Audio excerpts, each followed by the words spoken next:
বিসমিল্লাহির রহমানির রহিম। অষ্টম শ্রেণীর প্রিয় শিক্ষার্থী, বার্ষিক পরীক্ষার জন্য সংক্ষিপ্ত প্রশ্নাবলী নিয়ে হাজির হয়েছি। প্রশ্ন দেখতে পাচ্ছ ১ নাম্বার, ৫ক প্লাস ১ বীজগণিতের রাশি চতুর্থ পদের জ্যামিতিক চিত্রটি আঁকো। তাহলে আমরা ১ নাম্বার প্রশ্নের সমাধান।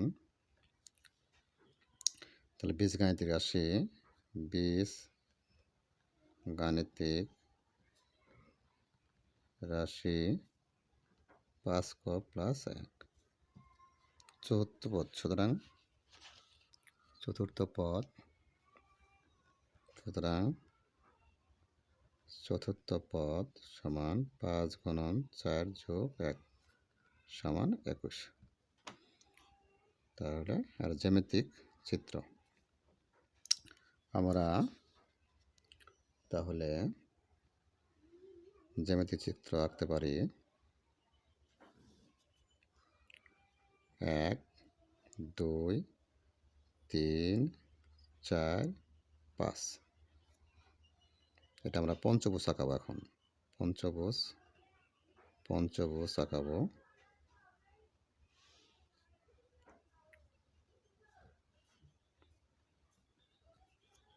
তাহলে এটা হলো চতুর্থ চিত্র।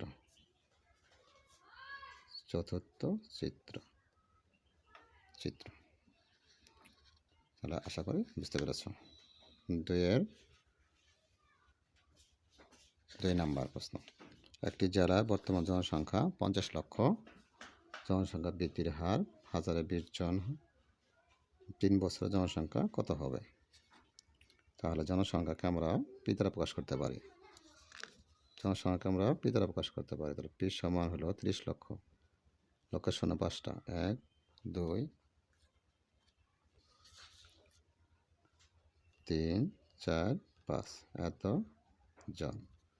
জনসংখ্যা বৃদ্ধির হার আর সমান প্রতি হাজারে, তাহলে 1000 দিয়ে ভাগ, এত জন। তাহলে আমরা দেখো, আমরা 30 দ্বারা যদি 1000 ভাগ করি, ভাগ 1000, তাহলে কী হয়? 0.03 জন। সময় n সমান 3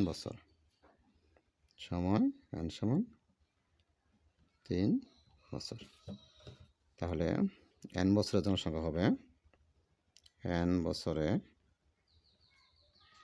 জনসংখ্যা হবে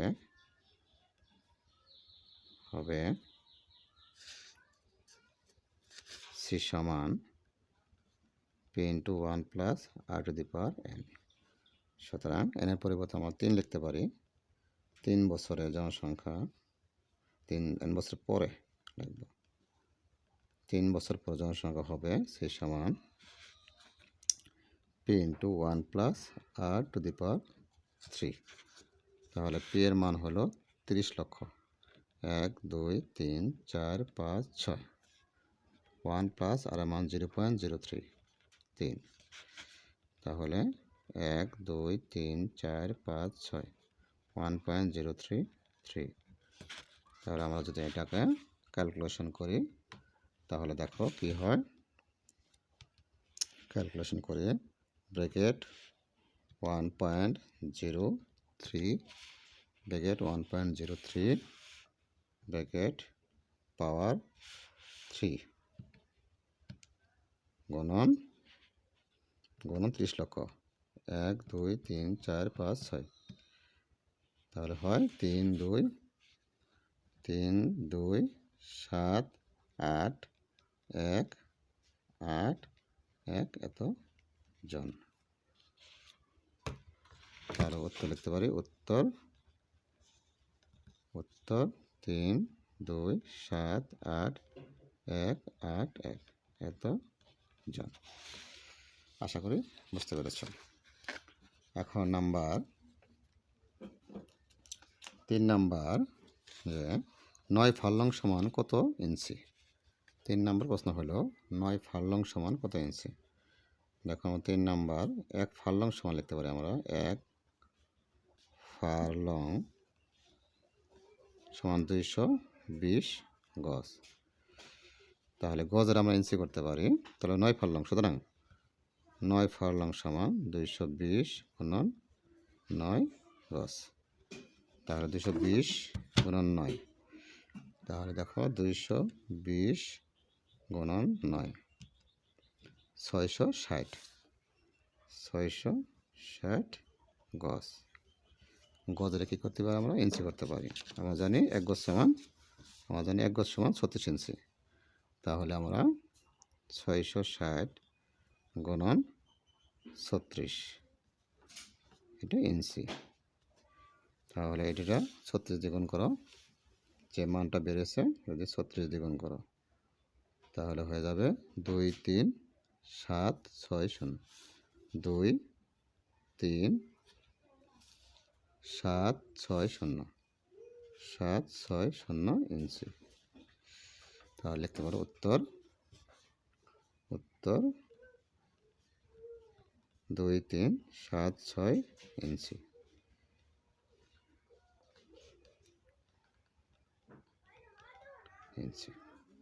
আশা করি বুঝতে পেরেছ। 4 নাম্বার প্রশ্ন দেখো, a প্লাস বি। 4 নাম্বার প্রশ্ন দেখো, a প্লাস বি সমান 4 নাম্বার a প্লাস বি সমান 7 আর a b সমান 10। সুতরাং a cube plus B cube সমান, আমরা সূত্র প্রয়োগ করতে পারি a plus B whole cube minus 3ab into a plus B. a plus B মান হলো 7, 3ab মান 10 ইন্টু 7, তো 3 4 3 মাইনাস 3 7 21। দেখো 7 কিউব, দেখো 7 কিউব 3 4 3 মাইনাস 210, মাইনাস 210, 133, 133 হলো 4 নম্বর উত্তর। আশা করি বুঝতে পেরেছ। তারপর দেখো নাম্বার 5 নম্বর প্রশ্ন দেখো। 5 নম্বর প্রশ্নটা হলো এতকে এত দ্বারা ভাগ করো। 5 number x square minus 2x plus 1 by a square minus 2a plus 1 ভাগ x মাইনাস 1 a মাইনাস 1। তাহলে আমরা এটা কি করতে পারি? x minus 1 whole square by a minus 1 whole square, সূত্র বলে a মাইনাস বি স্কোয়ার, নিচেটা a মাইনাস বি স্কোয়ার ভাগ x মাইনাস 1 a মাইনাস 1। তাহলে ভাগের আমরা কি করতে পারি? গুণ করে উল্টে দিতে পারি। a মাইনাস 1 হোল স্কোয়ার গুণন a minus 1 into x minus 1 divide by x minus 1। তাহলে কাটাকাটি করলে উপর থাকে x মাইনাস 1, নিচে থাকে a মাইনাস 1। এটাই অ্যান্সার। আশা করি বুঝতে পেরেছ।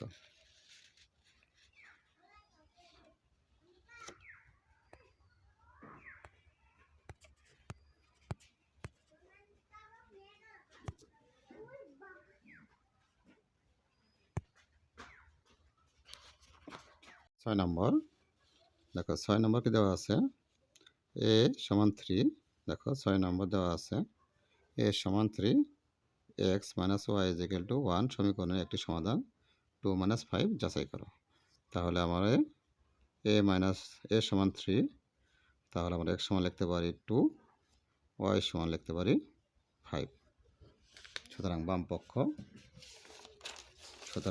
পক্ষ আমার লেফট হ্যান্ড সাইড লিখতে পারি, left hand side ax minus Y. তাহলে ax মাইনাস ওয়াই সমান এর মান হলো 3, x এর মান হলো 2 মাইনাস 5, 3 দুগুণে 6 মাইনাস 5 সমান 1। This right hand side proofed. আশা করি বুঝতে পেরেছ। তারপর আসো 7 নাম্বার প্রশ্ন দেখো। 7 নাম্বার বলছে যে একটি সমকোণ ত্রিভুজে, তাহলে মনে করো এটা একটা সমকোণ ত্রিভুজ কল্পনা করো। সমকোণ ত্রিভুজ, সমকোণের সংলগ্ন বাহু দেওয়া আছে 6 সেন্টিমিটার ও 8 সেন্টিমিটার। তাহলে 8 সেন্টিমিটার নাও, এর সমকোণ এটা 6 সেন্টিমিটার নাও। মনে করো এ বি সি এটা সমকোণ ত্রিভুজ।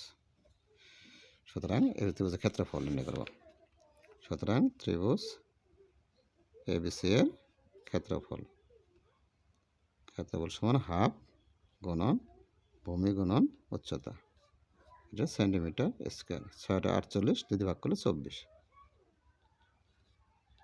আশা করি 7 নাম্বার বুঝতে পেরেছ।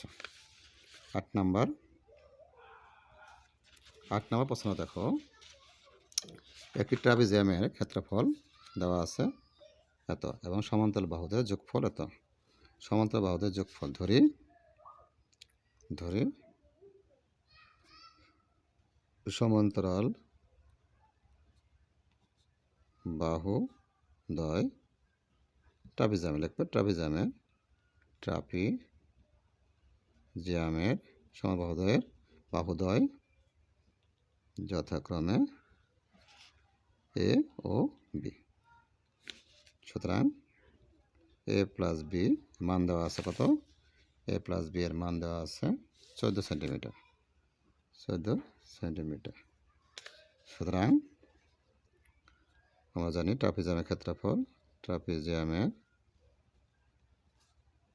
ক্ষেত্রফল হাফ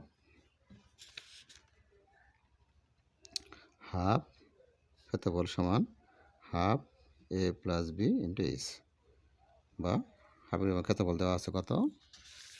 দেওয়া আছে 84।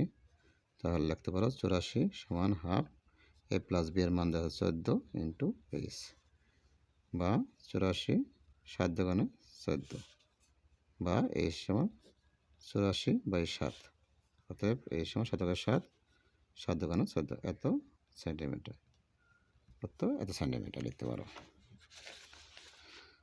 তারপর দেখো নাম্বার 9 নম্বর কি লিখতে পারো? 13 সেন্টিমিটার ব্যাস বিশিষ্ট বৃত্তের পরিধি নির্ণয় করো। তাহলে বৃত্তের পরিধি সমান, আমরা জানি বৃত্তের পরিধি সমান ব্যাস গুণন পাই। ব্যাস দেওয়া আছে কত? 13 পাই সেন্টিমিটার। পায়ের মান হলো 13 গুণন 3.14 সেন্টিমিটার। তাহলে 13 গুণন 3.14, তাহলে কত হয়? 40.82 সেন্টিমিটার। 10 নম্বর প্রশ্ন দেখো, 10 নম্বর প্রশ্ন বলছে এত উপাত্তগুলোর মধ্যক নির্ণয় করো। তাহলে আমরা প্রথমে কি করব? উপাত্তগুলো মানে কেমন সাজিয়ে পাই। উপাত্তগুলোকে দেখো প্রদত্ত উপাত্ত সমূহের মানের ক্রমানুসারে সাজিয়ে পাই। তাহলে আমরা ছোট থেকে বড় দিকে সাজাবো। তাহলে ছোট থেকে সাজালে 12, প্রথম হলো 12,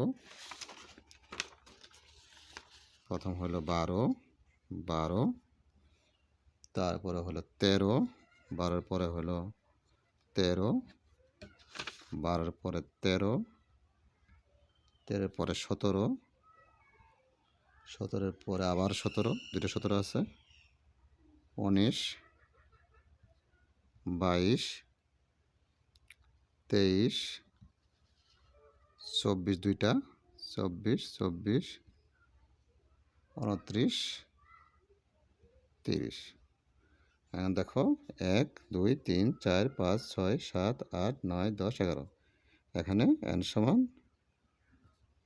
সমান 11, যাহা বিজোড়। সুতরাং মধ্যক হবে সমান n+1/2 তম পদ। তাহলে n এর মান হলো 11 প্লাস 1/2 তম পদ 12 6তম পদ 6তম পদ। তাহলে 6তম পদ দেখো, 6তম পদ হলো 1 2 3 4 5 6 22। 6তম পদ হলো 22। তার মধ্যক হলো 22।